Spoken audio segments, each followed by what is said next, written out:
بسم اللہ الرحمن الرحیم۔ السلام علیکم ورحمۃ اللہ وبرکاتہ۔ عزیز طلبہ و طالبات، 6 سمسٹر میں جو نصاب ہمیں دیا گیا تھا علم البیان اور علم البدیع، الحمدللہ وہ ہم مکمل پڑھ چکے ہیں۔ میں کئی بار آپ کو بتا چکا ہوں، یہ کتاب دروس البلاغہ کے نام سے جانی جاتی ہے، اور بلاغت 3 علموں کے مجموعے کا نام ہے۔ علم المعانی، علم البیان، علم البدیع، ان تینوں کو ہم پڑھ چکے ہیں۔ یہ بھی بتا چکا ہوں کہ علم المعانی کیوں پڑھا جاتا ہے، اس سے کلام مقتضی حال کے مطابق ہوتا ہے۔ علم المعانی سے کلام مقتضی حال کے مطابق ہوتا ہے۔ علم البیان سے کلام ظاہر الدلالہ ہوتا ہے، واضح ہوتا ہے، اور علم البدیع سے ایسے کلام میں پھر خوبصورتی پیدا ہوتی ہے جو مقتضی حال کے مطابق ہو اور ظاہر الدلالہ ہو، چاہے لفظی طور پر ہو یا معنوی طور پر ہو۔ محسنات معنویہ اور محسنات لفظیہ کو ہم تفصیل کے ساتھ پڑھ چکے ہیں۔ اب جو یہ خاتمہ ہے، امتحان میں اس سے بھی کچھ سوالات آ سکتے ہیں، لہذا اس کا پڑھنا بھی بہت ضروری ہے۔ خاتمے میں ہم کیا پڑھیں گے؟ اصل اس میں ہمیں یہ پڑھنا ہے کہ بعض مضمون نگار یا شاعر کسی دوسرے مضمون نگار کے مضمون کو یا دوسرے شاعر کے اشعار کو چوری کرتے ہیں اور ان کو اپنی طرف منسوب کرتے ہیں کہ ہمارے اشعار ہے یا ہمارا مضمون ہے۔ وہ کیسے چراتے ہیں، کیا طریقہ ہے، ان کے بارے میں ہم پڑھیں گے، ان طریقوں کے بارے میں۔ یا اسی طریقے سے کسی بھی مضمون کے آخر میں یا کسی بھی شعر کے آخر میں خوبصورتی کیسے پیدا ہوتی ہے، ان کے آخر میں خوبصورتی کیسے پیدا ہوتی ہے، یا شروع میں کلمے میں کیسے خوبصورتی پیدا ہوتی ہے، یعنی حسن انتہا آخر میں خوبصورتی پیدا کرنا، یا حسن ابتدا یا شروع میں خوبصورتی پیدا کرنا، یہ ضمناً اس میں آئے گا۔ اصل یہی ہے کہ مضمون نگار اور شاعر دوسروں کے کلام کو کیسے چراتے ہیں اور اپنی طرف منسوب کرتے ہیں۔ یہ بہت آسان ہے، کتاب میں آپ دیکھیے، سرقۃ الکلام انواع، مبتدا خبر ہے۔ کلام کو چرانا یا کلام کو چرانے کے کئی طریقے ہیں۔ انواع نوع ان کی جمع ہے، تو سرقۃ الکلام مبتدا، انواع خبر۔ منہا، اس میں سے ایک طریقہ یہ ہے، منہا ہا کا مرجع انواع ہے، ان طریقوں میں سے ایک طریقہ یہ ہے، ان یأخذ الناصر او الشاعر معنی لغیرہ بدون تغییر لنظمہ، کہ کوئی مضمون نگار یا شاعر لے لے، یاخذ کا ترجمہ لے لے، کوئی مضمون نگار، ناصر کا ترجمہ مضمون نگار یا شاعر، معنی لغیرہ کسی دوسرے کے معنی و مضمون کو، کسی دوسرے شاعر یا کسی دوسرے مضمون نگار کے معنی و مضمون کو لے لے، بدون تغییر لنظمہ، الفاظ میں اور ترتیب میں تبدیلی کے بغیر۔ نظم ہی کا مطلب ہے الفاظ اور معنی میں تبدیلی کے بغیر، بدون تغییر بغیر تبدیلی کے، لنظم ہی الفاظ میں اور معنی میں۔ اصل نظم کے معنی ترتیب، تو یہاں دونوں ترجمے کیجئے گا آپ۔ کما اخذ عبداللہ ابن الزبیر بیتی معن، جیسے کہ لیا ہے عبداللہ بن زبیر نے معن کے 2 اشعار کو۔ بیتین تھا، اضافت کی وجہ سے نون گر گیا، جانتے ہیں آپ تثنیہ اور جمع میں اضافت کی وجہ سے نون گر جاتا ہے۔ وَادَّعَاهُمَا لِنَفْسِهِ، اور دعویٰ کیا ان 2 شعروں کے متعلق، لنفسی اپنے لیے، کہ میرے اپنے ذاتی اشعار ہے۔ ایک بات یہاں یاد رکھیے، عبداللہ بن زبیر یہ الگ ایک صحابی ہے مشہور و معروف، تو یہاں پر یہ شاعر مراد ہے، یہ الگ ہے، زبیر زا پر زبر اور با کے نیچے زیر۔ ایسے ہی یہ معن ہے، اوس کے بیٹے جو ہے. یہ دو اشعار نیچے ہیں، اصل میں یہ معن کے دو اشعار ہیں. عبداللہ بن زبیر یہ شاعر ہے، انہوں نے ان کو اپنی طرف منسوب کیا کہ میرے شاعر ہے. تو اس میں نہ الفاظ بدلے ہیں نہ معنی بدلا ہے، ہو بہو ان کو اپنی طرف منسوب کر دیا. اس زمانے میں بھی ایسے ہوتا، اکثر و بیشتر لوگ یہی کام کرتے ہیں، اتنی صلاحیت تو ہوتی نہیں ہے. اذا انت لم تنصف اخاك وجدته على طرف الهجران ان كان يعقل ويركب حد السيف من ان تزيمه اذا لم يكن عن شفرة السيف مزحل. پہلے الفاظ دیکھیے، انصف ینصف انصاف، باب افعال سے انصاف کرنا جانتے ہیں آپ، یہاں حق دینا دونوں ترجمہ. وجد یجد آپ جانتے ہیں پانا، طرف کے معنی کنارہ، ہجران حجر یحجر نصر ینصر سے قطع تعلق کرنا چھوڑنا. عقل یعقل ضرب یضرب سے دانش مند ہونا عقل مند ہونا. یرکب کے معنی سوار ہونا. حد اس کی جماعت حدود، دھار تلوار کی جو دھار ہوتی ہے تیزی. اور یہ نصر ینصر سے بھی آتا ہے، حد یحد اس کا معنی ہوگا پھر تلوار تیز کرنا. تزیمہ زام یزیم زیمن ظلم کرنا، ان تزیمہ زام یزیم ظلم کرنا. شفرتن اس کی جماعت شفرات، دھار کنارہ. سیب جانتے ہیں آپ تلوار کو کہتے ہیں. اور مزحل کس کو کہتے ہیں؟ راستہ. زحل یزحل زحولا فتح یفتح سے ہے، اس کے معنی آتے ہیں دور ہونا بھی، الگ ہونا بھی اور راستہ بھی. اب ترجمہ دیکھیے، شاعر کہتا اذا انت لم تنصف اخاک وجدته على طرف الہجران ان کان یعقل.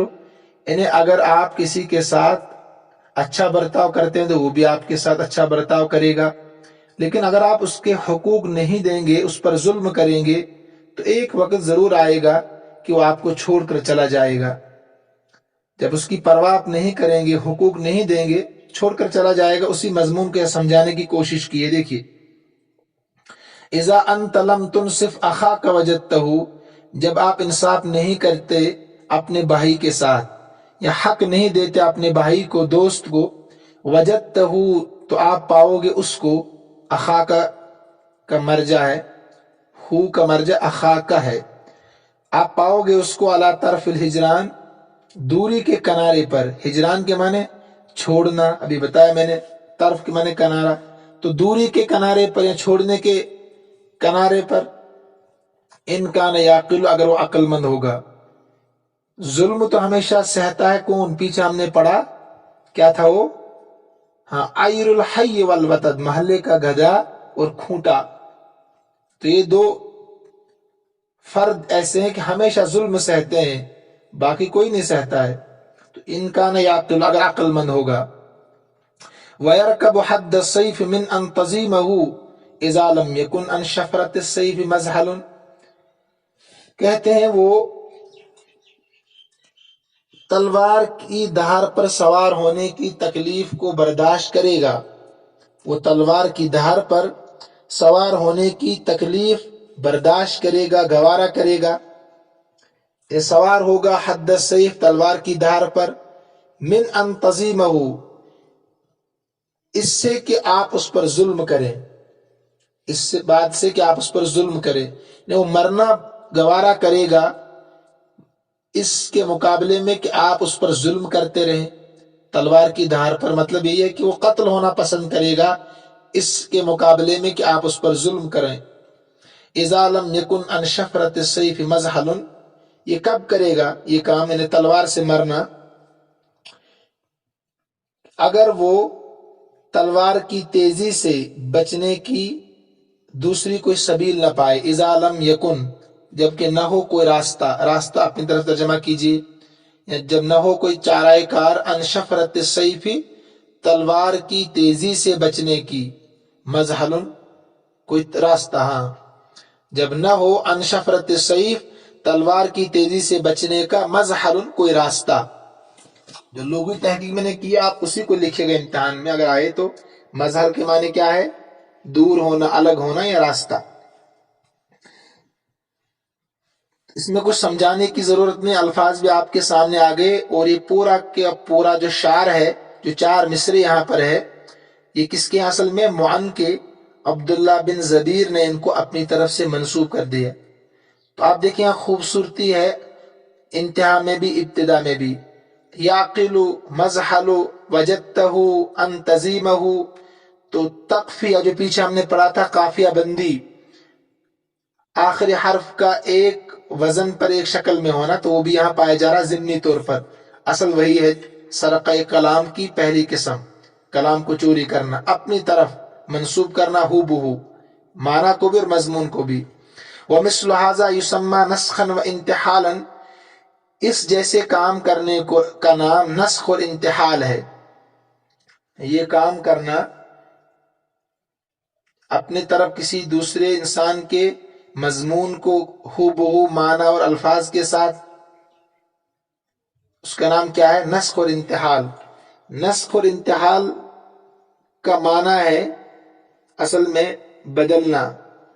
تو یہاں انتقال کے معنی ہے لغوی معنی کہ دوسرے کے شعر یا قول کو اپنی طرف منسوب کرنا. انتحال کا معنی اپنی طرف منسوب کرنا لغوی.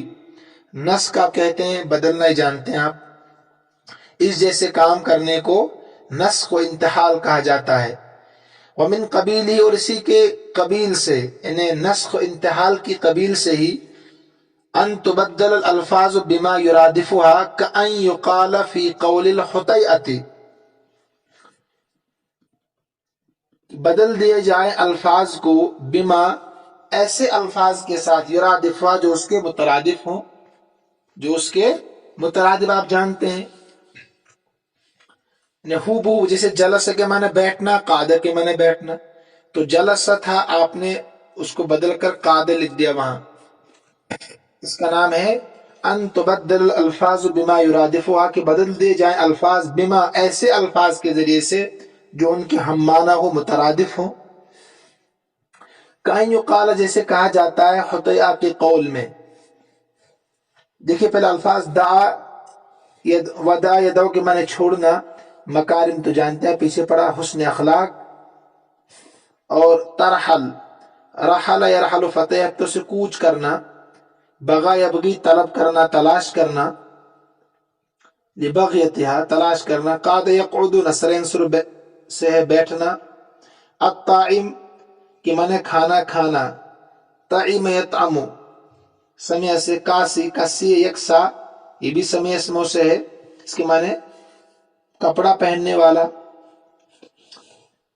نیچے دیکھیں پھر زر، وزرا یزرو کے معنی عتیں چھوڑنا، اور معاصر، معاصرتن اس کا واحد ہے کارنامہ، کوئی بڑا انجام دینا. ذهب یذهب جانتے ہیں، مطلب، طلب یطلب جانتے ہیں آپ تلاش کرنا. جلسہ بھی جانتے ہیں آپ. العاقل تو عقل یاکل سے نصر انصر سے کھانے والا. لبس یلبس سمع سے کپڑا پہننے والا. الفاظ آگے آپ کے سامنے، ترجمہ دیکھیے. دع المکارم لا ترحل لبغیتها، چھوڑ دے مکارم اخلاق کی حوث. دع چھوڑ دے، المکارم بلند اخلاق کی تلاش تو چھوڑ دے، مکارم اخلاق کی حوث لالچ چھوڑ دے. لا ترحل لبغیتها، اس کو تلاش کرنے کے لیے کوچ مت کر، یعنی سفر مت کر، در در مت پھر حسن اخلاق کو تلاش کرنے کے لیے.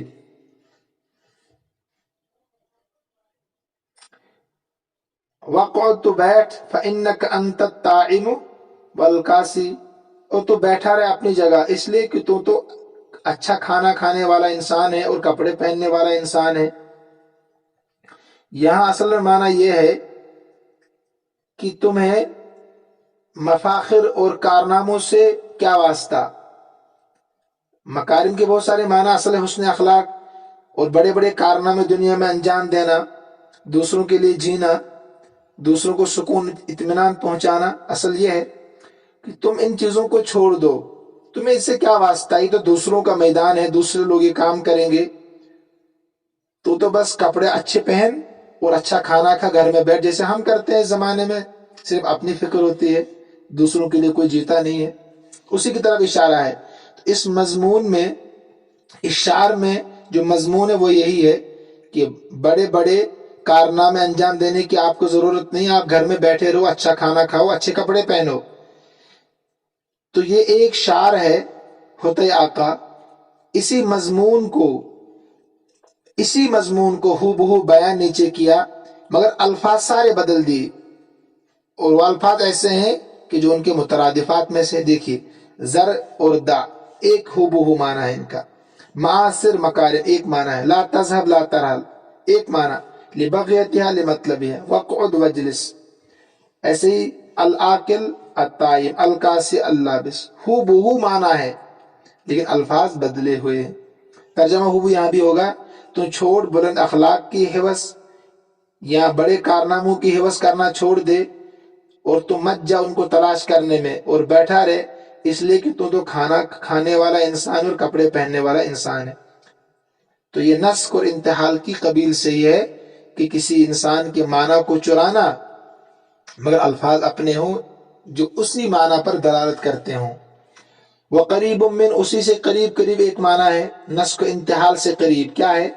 ان تبدل الالفاظ بما یضادها فی المعنی، کہ بدل دی جائیں الفاظ، بما ایسے الفاظ کے ساتھ، یضادها فی المعنی جو ان کے اپوزٹ ہو، مخالف ہو معنی میں، پہلے والے کے بالکل برعکس الٹا، کہ بدل دے جائیں الفاظ ایسے الفاظ کے ذریعے جو اپوزٹ ہو معنی میں، مگر ما رعایت النظم و ترتیب، نظم اور ترتیب کی رعایت کے ساتھ، نظم اور ترتیب کی رعایت ہو وہاں پر۔ کما لو قیل فی قول حسان، جیسے کہا جاتا ہے حسان بن ثابت کے قول میں، بیز الوجوہ کریم احسابہم، بیز الوجوہ کریم احسابہم، شم الانوف من الطراز الاول۔ الفاظ دیکھیے پہلے اس میں آپ، بازا یبیزو، بیزن کے معنی آتے ہیں سفید ہونا یا سفیدی میں زیادہ ہونا، اور وجوہ جانتے آپ وجہن کی جمع ہے، کریم کریمتن کے معنی آتے ہیں معزز، احسابہم، احسابہم کے معنی ہیں حسب، اس کا واحد ہے حسب یحسب سے بھی آتا ہے، لیکن حسب واحد ہے، حسب اعلیٰ حسب نصب والا، شم واحد ہے، اس کا واحد آتے ہیں اشم، شم اس کی جمع اشم واحد، خوددار ہونا، دلیر ہونا بھی اس کا معنی آتے ہیں، انوفن، انفن واحد ناک جانتے ہیں آپ، اور سود واحد آتی ہے اسود سیاہ ہونا، لئیمتن، لئیمن کا مؤنث ہے، لئامن جمع اس کی آتی ہے، کمینہ انسان، بزدل انسان، اور یہ کروں میں سے بھی آتا ہے لؤم یلؤم لؤمن، کم درجے والا ہونا۔ ایسے ہی فتسن واحد آتی ہے افتس، چپٹی ناک والا، جس کی ناک نیچی ہوتی ہے برابر، جسے چائنیز ہوتے ہیں۔ فتس یفتس فتسن، سمے اسموں سے فتس یفتس، چپٹی ناک والا ہونا۔ طراز تو آپ جانتے ہیں درجہ مراد ہے، اس سے آخر کے معنی دوسرا، اول کے معنی اول۔ الفاظ آگے ترجمہ دیکھیے، وہ لوگ سیاہ چہرے والے ہیں، پہلے اوپر دیکھیے، بیز الوجوہ، وہ لوگ گورے چہرے والے ہیں، سفید چہرے والے ہیں، بیز ان کے معنی سفید، کریمت احساب، معزز خاندان والے ہیں، معزز، کریم ان کا ترجمہ، معزز خاندان والے ہیں، شم الانوف، اونچی ناک والے ہیں، من الطراز الاول، پہلے درجے کے لوگ ہیں، طراز ہے درجہ، سود الوجوہ، وہ لوگ سیاہ چہرے والے ہیں، اور لئیمت احسابہم، کمینے خاندان والے ہیں، نیچ ذات والے ہیں، نیچ خاندان والے ہیں، فتس العنوف اور نیچی ناک والے ہیں، شم العنوف کا ترجمہ اونچی ناک والے تو یہاں نیچی ناک والے ہیں، من الطراز الاول دوسرے درجے کے لوگ ہیں۔ تو آپ اگر غور کریں تو بیز الوجوہ کا اپوزٹ بالکل سود الوجوہ، کریمت احسابہم کا اپوزٹ لئیمت احسابہم، شم العنوف کا اپوزٹ فتس العنوف، من الطراز الاول کا اپوزٹ من الطراز الاخر، ہے نا؟ تو یہ بھی ایک طریقہ ہے کہ آپ بالکل اپوزٹ لائیں الفاظ کو جو معنی میں ہوں پہلے والے شعر کے۔ اب یہاں ترتیب دیکھیے، نظم دیکھیے، ہو بہو ایک جیسا ہے، وزن دیکھیے سب ایک جیسا ہے، بیز الوجوہ تسود الوجوہ، کریمت احسابہم لئیمت احسابہم، شم العنوف فتس العنوف، من الطراز الاول من الطراز الاخر۔ یہ حسن ابتدا اور حسن انتہا ہے۔ منہا اسی میں سے ایک معنی ہے، ان یاخذ المعنی ویغیر اللفظ، کہ معنی کو لے لیں آپ الفاظ کو بدل دیں، ویکون الکلام الثانی دون الاول، اور دوسرا کلام پہلے سے کم تر ہو، او مساویا لو یا اس کے برابر ہو، یا اس کے برابر ہو، کما قال ابو الطیب فی قول ابی التمام۔ ابو الطیب متنبی کا نام ہے اصل، یاد رکھیے اس کو، امتحان میں آتے ہیں جب آپ آگے پڑھیں گے انشاءاللہ، انٹرنس وغیرہ میں آتے ہیں تو ابو الطیب متنبی کا اصل نام ہے۔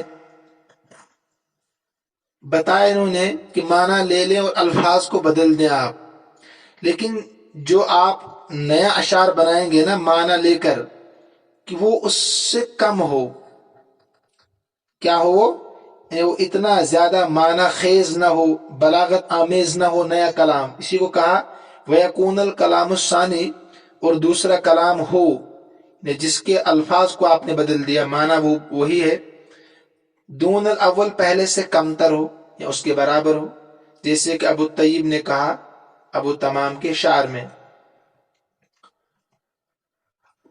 اس میں یہاں دو اشعار ہے، ایک ذکر کیا مگر دوسرا مصرع، حیہات لا یأتی الزمان بمثلہ ان الزمان بمثلہ لبخیل، حیہات کے معنی آتے ہیں افسوس، بخیل آپ جانتے بخلا اس کی جمع آتی ہے، اور بخیلا یبخل بخلاً سمیع سے بھی آتا ہے بخل کرنا، اعدا یعدی ایداءً دوسرے تک پہنچانا افعال سے ہے، سخا یسخو سخاً سخاوت کرنا، بالکل آسان، اس میں کوئی مشکل الفاظ نہیں ہے۔ تو افسوس زمانہ اس کی نظیر پیش نہیں کر سکتا۔ اصل میں ابو تمام نے محمد بن حمید کے مرثے میں کہا تھا جب ان کا انتقال ہوا، یہ پہلا والا جو ہے نا حیہات آخر تک، یہ دوسرا مصرع، پہلا مصرع یہاں نہیں ہے، یعنی شعر میں دو مصرے ضرور ہوتے ہیں، تو پہلے مصرے کو یہاں حذف کیا، دوسرا مصرع جو ہے ابو تمام کے شعر کا، وہ محمد بن حمید کے مرثے میں انہوں نے کہا تھا حیہات لا یأتی الزمان بمثلہ، افسوس زمانہ اس کی نظیر پیش نہیں کر سکتا، لا یأتی الزمان نہیں لا سکتا زمانہ، بمثل اس جیسا انسان، یا وہ ترجمہ جو میں نے پہلے کیا، بے شک زمانہ اس جیسا انسان لانے میں بخیل ہے، بے شک زمانہ اس کی نظیر پیش کرنے سے عاجز بخیل ہے۔ تو یہ ابو تمام کے شعر کا دوسرا مصرع ہے، پہلا مصرع یہاں ذکر نہیں ہے۔ تو متنبی نے اس شعر کا جو مضمون ہے اپنے الفاظ میں لایا، اپنے الفاظ میں پیش کیا، اس کے بھی جو پہلا مصرع ہے شعر کا وہ یہاں نہیں ہے، یعنی ابو طیب کے شعر کا دوسرا مصرع ہے، جیسے ابو تمام کے شعر کا دوسرا مصرع پہلا یہاں نہیں ہے، اسی طریقے سے ابو طیب کے شعر کا دوسرا مصرع یہاں پہلا نہیں ہے، لیکن انہوں نے دوسرے مصرے کے مضمون کو اپنے الفاظ میں پرونے کی کوشش کی ہے، کہ دیکھیے وہی معنی ہے، اعد الزمان، اعد الزمان سخاؤہ فسخا بہ ولقد یکون بہ الزمان بخیلا، یہ کہتے ہیں کہ اس کی سخاوت زمانے پر چھا گئی. اعدا کے معنی یہاں چھا گئی زمانے پر، سخا اس کی سخاوت، فسخا بھی پھر اس پر بھی سخاوت کی، زمانے پر بھی سخاوت کی. وَلَقَدْ يَكُونُ بِهِ الزَّمَانُ بَخِيلًا، اور زمانہ تو اس پر بخیل ہو رہا تھا، زمانہ تو اس پر بخیل ہو رہا تھا. جو پہلے لائن کا معنی ہے نا، یعنی ابو تمام کے شعر کے دوسرے مصرے کا جو معنی یہاں پر ہے ہاتھ آخر تک، وہی متنبی کے شعر کے دوسرے مصرے کا معنی ہے. مگر جتنی بلاغت اس میں ہے نا، ہاتھ لا یات الزمان بمثلہ ان الزمان بمثلہ لبخیل، جتنی بلاغت اس میں ہے، معنی خیز ہے، اتنا معنی خیز اور بلاغت آمیز متنبی کا شعر نہیں ہے. دیکھیے اس سے کتنے بہترین انداز میں معنی پیش کیے ہیں کہ محمد بن حمید چلا گیا، اب زمانہ اس جیسا انسان پیش نہیں کر سکتا ہے. اور متنبی نے بھی یہی معنی پیش کرنے کی کوشش کی اپنے الفاظ میں، مگر اس میں بلاغت نہیں ہے، معنی خیز اتنا نہیں ہے. اسی کو انہوں نے کہا تھا وَيَكُونَ الْكَلَامُ الثَّانِي دُونَ الْأَوَّلِ، اور دوسرا کلام پہلے کلام سے کم تر ہو. کس میں؟ معنی خیز ہونے میں، بلاغت آمیز ہونے میں. اب دیکھیے یہاں آپ کچھ کہیں گے کیسے معنی خیز نہیں ہے، بلاغت آمیز نہیں ہے. پہلی بات یہ ہے کہ متنبی نے اسم سے فعل یہ کلام کو شروع کیا ہے. حیات ہے نا فعل اسم ہے، اور فعل اسم زیادہ مضبوط ہوتا ہے، یعنی جملہ اسمیہ زیادہ مضبوط ہوتا ہے جملہ فعلیہ کے مقابلے میں. یاد رکھیے گا، جملہ اسمیہ جملہ فعلیہ کے مقابلے میں زیادہ مضبوط ہوتا ہے. اور پھر اگر اس میں فعل مضارع ہو تو وہ بالکل کمزور ہوتا ہے. اس اعتبار سے بھی دوسرا جو یہاں مصرع ہے متنبی کا، وہ اتنا بلاغت آمیز نہیں ہے.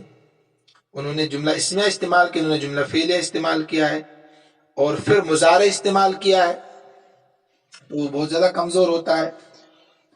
دیکھیے آگے، فالمصرع الثانی ماخوذ من المصرع الثانی، کہتے ہیں دوسرا مصرع متنبی کا دوسرا مصرع لیا گیا ہے، ماخوذ کا ترجمہ لیا گیا ہے من المصرع الثانی لابی تمام، ابھی تمام کے دوسرے مصرے سے. اس لیے میں نے کہا کہ یہ پورا شاریہ نہیں ہے، پہلا مصرع دونوں کا حذف ہے یہاں. کہتے ہیں والاول اجودن سبکن، اور جو پہلا والا ہے نا، یعنی ابو تمام کا جو دوسرا مصرع ہے، اس کو کہتے ہیں پہلا والا جو ہے، کہتے ہیں زیادہ عمدہ ہے، زیادہ عمدہ ہے. سبکن سلاست کے اعتبار سے، سبکن کا ترجمہ سلاست کے اعتبار سے، عمدہ ہونے کے اعتبار سے، تو زیادہ عمدہ ہے سلاست اور معنی خیز ہونے کے اعتبار سے ابو تمام کا شعر جو ہے حیات. ومثل هذا یسمى اغارۃ ومسخا، کہتے ہیں اس جیسے کام کرنے کو جہاں پر آپ معنی الفاظ بدل دیں معنی وہی ہو، اس کو اغارہ اور مسخ کہتے ہیں. مسخ کے معنی بدلنا اور اغارہ کے معنی بدلنا، دونوں کا معنی بدلنا ہے. تو یہاں معنی کی رعایت میں اس کا نام اغارہ اور مسخ رکھ دیا، کیونکہ وہاں الفاظ ہی بدل جاتے ہیں نا. اس میں سے ایک قسم ہے اغارہ اور مسخ کی قسم، منہا اسی میں سے کیا ہے، ان یاخذ المعنی وحدہ، آپ تنہا معنی لے لیں، ویکون الثانی دون الاول، اور جو آپ لائیں گے نا معنی صرف لے لیں گے آپ، یعنی کسی شاعر کے شعر کا صرف معنی لے لیں، مضمون لے لیں، الفاظ نہ لیں آپ، تو جو آپ اب بنائیں گے شعر یا مضمون تو وہ کم تر ہو اس کے مقابلے میں. وَيَكُونَ الثَّانِي دُونَ الْأَوَّلِ، اور دوسرا والا پہلے سے کم تر ہو. دونہ کا ترجمہ ہے کم تر ہونا، ٹھیک ہے، دونہ کا ترجمہ ہے کم تر ہونا. او مساویًا لو، اس کے برابر ہو. کما قال ابو تمام فی قول من رسا ابنہ، جیسے کہ ابو تمام شاعر نے اس شخص کے قول میں کہا ہے جس نے اپنے بیٹے کا مرثیہ کہا ہے، اپنے بیٹے کا مرثیہ جس نے کہا ہے. اس میں الفاظ دیکھیے، پہلے الفاظ کیا ہے اس میں، صبر تو آپ جانتے ہیں، صبر ہے، صبر سے کیا ہے، آسان ہے. مواطن کہتے ہیں جگہ کو، موطن واحد ہے. حزم یحزم حزمن، کرم یکرم سے عقل مند ہونا، کتاب میں لکھا بھی ہے نیچے حاشیے میں، یا دور اندیش ہونا. جزع یجزع جزعا، ٹھیک، بے صبری کرنا کے معنی ہے بے صبری کرنا. حمد احمد آپ جانتے تعریف، تو دعا یدو کہ میں نے بلانا یا مجہول ہے. لابس کپڑا پہننے والا، یا مراد صبر کو پینے والا پہننے والا. جزا یجزو کے مناتے ہیں جزا فضا کرنا، رونا چلانا. تو دیکھیے اب ترجمہ. والصبر یحمد فی المواطن کلھا، پریشانی کے تمام موقعوں پر صبر کرنا قابل تعریف ہے. والصبر، صبر کرنا، یحمد قابل تعریف ہے، فی المواطن کلھا، یہاں پریشانی کے ترجمہ خود کر رہا ہوں کیونکہ صبر تو پریشانی میں کیا جاتا ہے نا. فی المواطن کلھا، تمام جگہوں میں صبر کرنا قابل تعریف ہے، یعنی پریشانیوں کی تمام جگہوں میں صبر کرنا قابل تعریف ہے. الا علیک، مگر تیرے اوپر صبر کرنا قابل تعریف نہیں ہے. بیٹے، یعنی جب بیٹا کسی کا مر جائے اور آپ وہاں شادی کی باتیں کریں، آپ کی آنکھوں میں آنسو نہ آئے، آپ وسلم کی آنکھوں میں آنسو آئے حضرت عبداللہ کے انتقال پر، تو آپ کی آنکھوں میں آنسو نہ آئے، کم سے کم آنسو نہ آئے تو غم کا اظہار تو آپ کریں. لوگ تو آپ کو بخیل کہیں گے نا، کہیں گے شاید بیٹے سے محبت ہی نہیں تھی. تو اسی کو کہہ رہا ہے کہ تمام پریشانیوں کی جگہوں میں صبر کرنا قابل تعریف ہوتا ہے سوائے تیری موت کے موقع پر.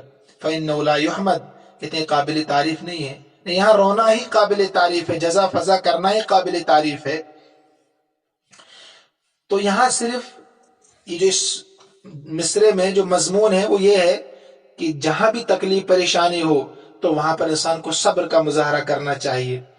لیکن اگر بیٹے کا انتقال ہو جائے، کسی جگری دوست کا انتقال ہو جائے، تو وہاں پر تو رونا چلانا ضروری ہے، مگر شریعت کے حدود میں رہ کر. آنکھوں سے آنسو آئے، زمانے جاہلیت کی طرح نوحہ کنا نہ کیا جائے. اسی معنی کو ابو تمام نے اپنے شعر میں لیا ہے، لیکن اس میں بھی بلاغت آمیز نہیں ہے، وہ بلاغت آمیز نہیں ہے اور معنی خیز نہیں ہے. یہ دون الاول، پہلے سے کم تر ہے. دیکھیں خود آپ سمجھ جائیں گے کہ اس میں کتنی خوبصورتی ہے، اس میں کتنی کم تری ہے. وَقَدْ كَانَ يُدْعَى لَابِسُ الصَّبْرِ حَازِمًا، کہتے ہیں کبھی صبر کا جامہ پہننے والا، کبھی صبر کا جامہ پہننے والا مستقل مزاج کہا جاتا تھا. یعنی جو انسان ہر موقع پر صبر کرے، اوپری کا مضمون ہے ہر پریشانی میں صبر کرے، تو اس کو لوگ کہتے ہیں بڑا مستقل مزاج انسان ہے، کتنا دلدار انسان ہے، صبر کرتا ہے. تو کبھی صبر کا جامہ پہننے والا مستقل مزاج ہوا کرتا تھا. فَأَصْبَحَ يُدْعَى حَازِمًا حِينَ يُجْزَعُ، مگر آج مستقل مزاج اس وقت کہا جاتا ہے جبکہ وہ بے صبری کرے. حِينَ يُجْزَعُ، جب بے صبری کرے. تو ہو بہو وہی مضمون ہی کہنا چاہتا ہے، مگر آپ خود اندازہ لگائیے پہلے مصرے میں جو بہترین انداز ہے مضمون کو بیان کرنے کا کہ ہر جگہ پریشانی کے عالم میں صبر کرنا قابل تعریف ہوتا ہے، مگر بیٹے کے انتقال پر صبر کرنا قابل تعریف نہیں ہے. تو وہ مضمون دوسرے شعر میں ہو بہو نہیں آ رہا ہے. اس میں پڑھنے میں بھی مزہ نہیں آ رہا ہے، ترجمے میں بھی مزہ نہیں آ رہا ہے. آپ خود بھی عقل کا استعمال کیجئے گا، انشاءاللہ سمجھ جائیں گے. کبھی پھر دیکھیں ترجمہ، کبھی صبر کا جامہ پہننے والا مستقل مزاج اس کو کہا جاتا تھا، مگر آج مستقل مزاج اس وقت کہا جاتا ہے جبکہ وہ بے صبری کرے. تو اوپر کے معنی میں اور نیچے کے معنی میں زمین آسمان کا فرق ہے، مگر کہنا وہی چاہتا ہے ابو تمام بھی جو ایک انسان اپنے بیٹے کی موت پر کہہ رہا تھا. تو اس نے معنی چرائے، صرف الفاظ نہیں چرائے، الفاظ اپنے ہیں، معنی چرائے ہیں. وَهَذَا يُسَمَّى إِلْمَامًا وَسَلْخًا، کہتے ہیں اس جیسے کام کرنے کو المام اور سلق کہا جاتا ہے. المام اور سلق، جہاں آپ صرف معنی چرائیں اور الفاظ نہ چرائیں آپ. یہ بھی اغار اور مسخ کی قسم ہے. تو اب تک کلام کو چرانے کی ایک قسم ہم نے پڑھی، پھر اس کی قریب بہت ساری قسمیں تھی، وہ بھی ہم نے پڑھی. نمبر 2 اقتباس. اقتباس کے معنی سے حاصل کرنا، اصل معنی یہاں کیا ہے؟ هو ان يزمن الكلام الشيء من القرآن او الحديث لا على انه منه. هو ان يزمن الكلام الشيء من القرآن او الحديث لا على انه منه. وہ یہ ہے کہ متکلم اپنے کلام میں قرآن یا حدیث کا کوئی جز لائے، ایزمن لائے متکلم یا پیش کرے لائے متکلم کلام کو، اور وہ قرآن کا کوئی جز ہو یا حدیث کا کوئی جز ہو، لا علی انہ منہ، اس طریقہ پر نہیں کہ اس کا مقصد قرآن یا حدیث کے اس حصے کو پیش کرنا ہو. یہ ترجمہ لا علی انہ منہ، اس طریقے پر نہیں کہ انہ منہ، کہ وہ قرآن کا ایک حصہ پیش کرنا چاہتا ہے، قرآن کا ایک جز پیش کرنا چاہتا ہے، بلکہ کلام میں حسن اور عمدگی کے لیے ہو، کلام میں خوبصورتی پیدا کرنے کے لیے ہو. یعنی آپ تقریر کر رہے ہیں، تقریر میں آپ نے قرآن کا کوئی جز لایا، ایک جز، یا کوئی حدیث کا ایک جز لایا، اس سے آپ کی عبارت میں خوبصورتی پیدا ہوگی، کلام میں خوبصورتی پیدا ہوگی. اس کا نام اقتباس، حاصل کرنا. دیکھیں مثال سے آپ بخوبی سمجھیں گے. اقتباس یہ کہ متکلم اپنے کلام میں قرآن یا حدیث کا کوئی جز لائے، مگر اس طریقے پر نہیں ہونا چاہیے کہ اس کا مقصد قرآن یا حدیث کو پیش کرنا ہو. لا تکن ظالما ولا ترض به وانکر بکل ما یستطاع. کہتے ہیں کہ تو ظالم مت بن، ولا ترض بالظلم، اور ظلم سے راضی بھی مت ہو، وانکر، اور پوری کی پوری نکیر کر، یعنی روکنے کی کوشش کر، ہر ممکن ما یستطاع، جتنا تجھ سے ہو سکے، ہر ممکن طریقے سے منع کر، انہیں ظالموں کو ظلم سے منع کر. الفاظ بالکل آسان ہے. ظالمن آپ جانتے ہیں کس کو کہتے ہیں؟ اس میں اصل رضی یا رضا، رزن، سمیع اسموں سے خوش ہونا، انکر ینکر، انکار افعال سے نکیر کرنا، روکنا، معیوب سمجھنا. حمیم کہتے ہیں جگری دوست کو. احما جمع اس کی آتی ہے. شفیع، شفاع جمع ہے، سفارش کرنے والا، تو یہ فتح تو سے آتا ہے شفع یشفع سے. اطاع یطیع اطاعتن کے معنی فرما برداری کرنا، کہنا ماننا. تو ظالم مت بن اور ظلم سے راضی بھی مت ہو، اور ہر ممکن طریقے سے منع کر لوگوں کو ظلم سے. جس دن کے روز حساب میں بڑے ظالم کی سزا ہوگی. ظلوم یہ قنوت کے وزن پر مبالغہ کا صیغہ ہے. جس دن حساب لیا جائے گا، یوم یأتی الحساب، جس دن حساب آئے گا، یعنی جس دن حساب لیا جائے گا، بالظلوم، کس کا؟ بڑے ظالم کا. جس دن کے روز حساب میں بڑے ظالم کی سزا ہوگی. یہ ترجمہ بھی آپ کر سکتے ہیں. ما من حمیم ولا شفیع یطاع، نہ کوئی جگری دوست ہوگا جو بچائے گا، اور نہ کوئی سفارشی ہوگا یطاع، جس کی بات مانی جائے. وہاں یہ ترجمہ، جس کی بات مانی جائے، یعنی ظالم کو سزا ضرور ملے گی. تو یہاں اس میں ایک لفظ ہے ما من شفیع، ما من حمیم ولا شفیع یطاع، یہ قرآن کا ایک جز ہے. تو اس کو یہاں آخری مصرع کا ایک جز بنا دیا ہے، اپنے شعر کے مصرع کا آخری جز بنا دیا ہے، ما من حمیم ولا شفیع یطاع. تو یہ قرآن سے تھا. اب حدیث سے دیکھیے آپ. لا تعاد الناس فی اوطانہم، لا تعاد الناس فی اوطانہم فلما قل ما یرعى غریب الوطن وإذا ما شئت عیشا بینہم خالق الناس بخلق حسن. اس میں پہلے الفاظ دیکھیے. عادہ یعادی معاداتن، مفعلتن سے عداوت کرنا، دشمنی کرنا. رعا یرعا رعین، اس کے معنی آتے ہیں کسی کا لحاظ کرنا، عزت کرنا. غریب، غربا، پردیسی جمع اس کی. اور خالق یخالق مخالقتن کے معنی آتے ہیں حسن اخلاق سے پیش آنا کسی کے ساتھ. باقی الفاظ بہت آسان ہے. ترجمہ دیکھیے. لا تعاد الناس، تو لوگوں کے ساتھ دشمنی مت کر، فی اوطان، ان کے وطن میں. ابو جعفر اندلسی کا یہ شعر ہے، اندلسی کا شعر ہے یہ، کہ تو لوگوں کے ساتھ دشمنی مت کر ان کے وطن میں، ان کی زمین میں. بہت کم رعایت کی جاتی ہے پردیسی انسان کی، اس لیے کہ غریب آدمی نے پردیسی کی بہت کم رعایت کی جاتی ہے. آپ دہلی میں ہیں یا کسی اور ملک میں ہیں، کسی اور سرزمین میں ہیں، تو پردیسی ہے نا آپ. کسی بھی اسٹیٹ میں آپ ہیں، اپنے اسٹیٹ کو چھوڑ کر، تو آپ کو وہاں بڑے احتیاط کے ساتھ، کتنے بھی بہادر آپ وہاں بہادری نہیں دکھانی ہے، ہر ایک کے ساتھ اچھے اخلاق سے پیش آنا ہے، کیونکہ بہت کم پردیسی کی رعایت کی جاتی ہے. وَإِذَا مَا شِئْتَ عَيْشًا بَيْنَهُمْ، اور جب آپ زندگی گزارنا چاہتے ان کے درمیان پردیس میں رہ کر خالق الناس بخلق حسن، تو لوگوں کے ساتھ اچھا برتاؤ کرو، خالق الناس اچھے اخلاق پیش کرو لوگوں کے سامنے، بخلق حسن عمدہ اخلاق۔ تو اس میں کیا ہے، اس میں حدیث کا ایک جز لیا گیا آخر والا، مصرے کا آخری، خالق الناس بخلق حسن، اس کا نام ہے اقتباس۔ کسی حدیث کا، کسی قرآن کا کوئی جز اپنے کلام میں آپ پیش کریں، اقتباس کہلاتا ہے۔ ایک جملہ معترضہ کے طور پر بات بتا رہے ہیں آپ کو، ولا باس بتغییر یسیر فی اللفظ المقتبس للوزن او غیرہ، کہتے ہیں کوئی حرج نہیں ہے، لا باس کوئی حرج نہیں ہے معمولی تبدیلی کرنے سے لفظ مقتبس میں، انہیں جو لفظ آپ نے لیا ہے نا، حاصل کیا قرآن سے یا حدیث سے، اس کو مقتبس کہیں گے، اللفظ المقتبس۔ کوئی فرق نہیں پڑے گا، کوئی حرج نہیں ہے معمولی تبدیلی کرنے سے، تو کوئی فرق نہیں پڑے گا معمولی تبدیلی کرنے سے لفظ مقتبس میں، کیوں؟ وزن کے لیے یا قافیہ بندی کے لیے۔ جیسے قد کان ما خفت ان یکون انا للہ وراجعون، جس بات کے ہونے کا مجھے خطرہ تھا وہ ہو کر ہی رہی، قد کان وہ ہو گیا، ما خفت جس کا مجھے ڈر تھا، ان یکون کہ وہ ہوگا۔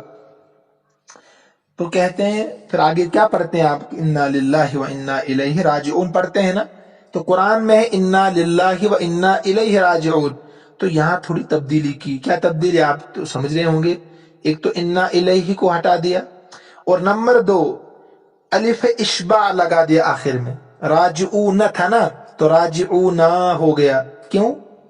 اس کو الف اشباع کہتے ہیں۔ وزن برابر رہے قافیہ بندی کے لیے، جیسے ان یکونا ہے نا آخر میں نا، ایسے راجعونا، تو یہ قافیہ بندی کے لیے انہوں نے یہاں پر تھوڑی تبدیلی کی ہے، ایک تو نہ لگا دیا، ایک انا الیہ کو ہٹا دیا، کیا بن گیا اب، قد کان ما خفت ان یکون انا للہ راجعون، وفی القرآن انا للہ و انا الیہ راجعون مرنے کے موقع پر پڑھا جاتا ہے، کوئی بھی دکھ تکلیف مصیبت ہو اس وقت اس کو پڑھا جاتا ہے۔ تو برات 2 قسمیں آپ کے سامنے آ گئی، وقت بھی بہت ہو چکا ہے، انشاءاللہ کل اس کو مکمل پڑھاؤں گا۔ پھر آگے تنبیہ ہے، اس کا پڑھنا اور نہ پڑھنا برابر ہے، کوشش کریں گے اس کو بھی پڑھانے کی انشاءاللہ۔ اللہ ہم سب کا حامی و ناصر ہو۔ السلام علیکم ورحمۃ اللہ وبرکاتہ۔